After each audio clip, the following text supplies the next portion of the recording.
Nō mai, haere mai, welcome.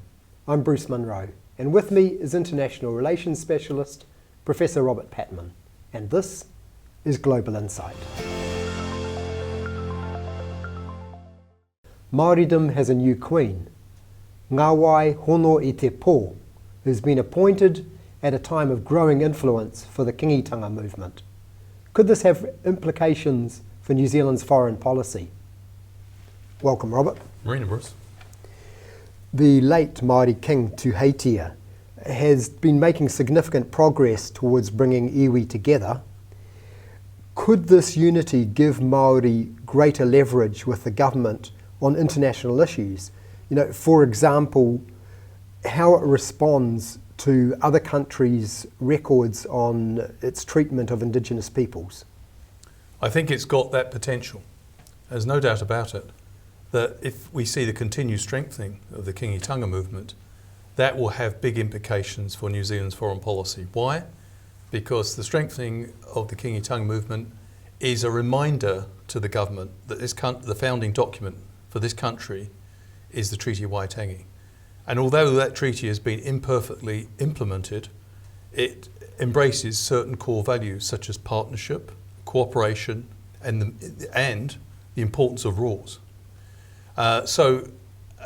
In specific terms, or more particular terms, I think the strengthening of the Kingitanga movement could see Māori reminding the government not only about the centrality of the treaty, but also that Māori see themselves as part of the Pacific region. And also they would expect all New Zealand governments, irrespective of their political persuasion, to walk the talk on protecting the rights of Indigenous people. And that has big implications for New Zealand's stance on Gaza. We've been doing the right things in the UN, upholding the need for an immediate ceasefire. Indeed, Mr. Peters, the Foreign Minister, made a very fiery speech in the UN in April, the UN General Assembly, in which he blasted the use of the veto in the UN Security Council and said it was wrong that Palestinian civilians were paying the price for Israel targeting Hamas. But what was omitted there was what was responsible for the UN Security Council not functioning. It was a traditional ally, the United States, which was casting its veto. So I think, to sum up, I think there's real potential if the government concedes, and there's been some questioning about that by some of its coalition partners, but I think it's pretty clear that Luxon, the National Party led by Christopher Luxon, doesn't question that the treaty is the founding document of this country, the 1840 treaty, partnership between Indigenous Māori and the European settlers. And if they reaffirm that, or they're forced to reaffirm it, that does have implications. You take Gaza, I think you would expect the Kingitanga movement would expect the government to say to the United States, please bring your actions into line with your words. You want a two-state solution? That's what New Zealand wants. But you can't keep arming people who are dead set against a two-state solution. That, of course, is the Netanyahu government. The Kingitanga movement has also recently been quite active in developing relations with Pacifica nations. Yeah. Do you think it could come to rival the New Zealand government in the eyes of the Pacific neighbours?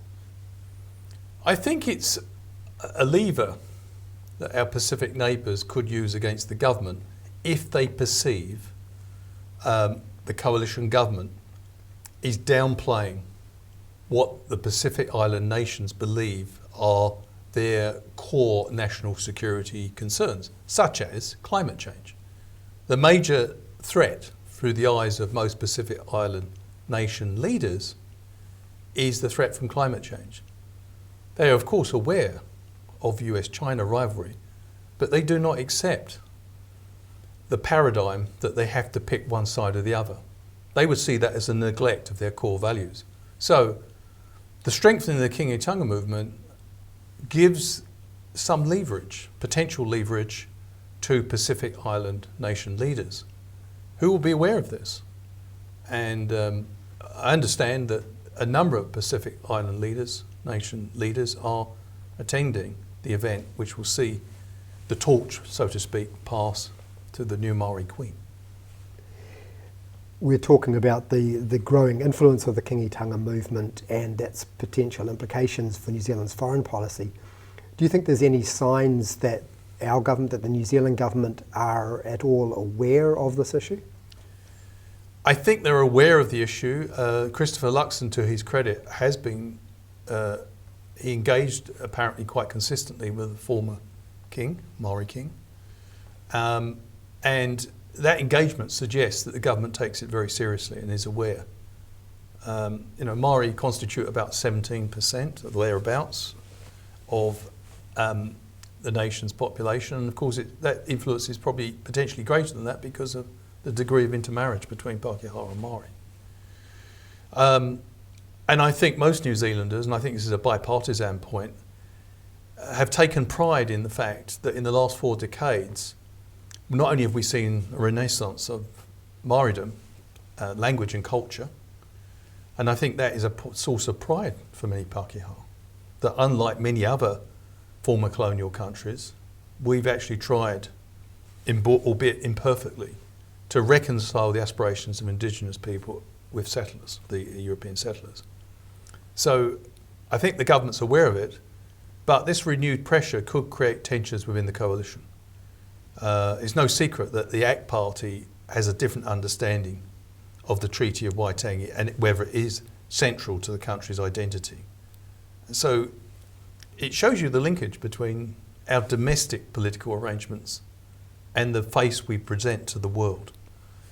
I remember a former distinguished diplomat, Terence O'Brien, who sadly passed away in January of this year, a remarkable man, and he often used to argue that New Zealand's credibility in upholding international human rights internationally, where we stand, whether it be on the Uyghurs in China or whether it be on issues like New Caledonia, where there's a disturbance there between the French colonial power and the indigenous people.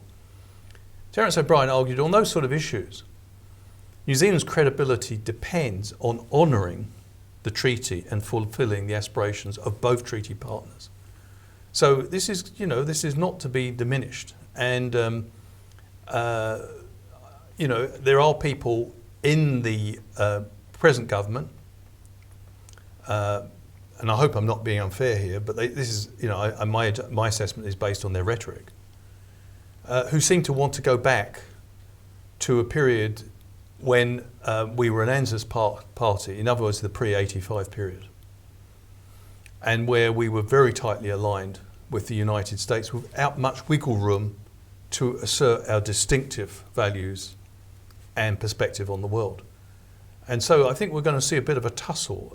In short, I do think the strengthening of the Kingitanga movement could cause quite serious tensions within the coalition government and perhaps add complexity to its foreign policy.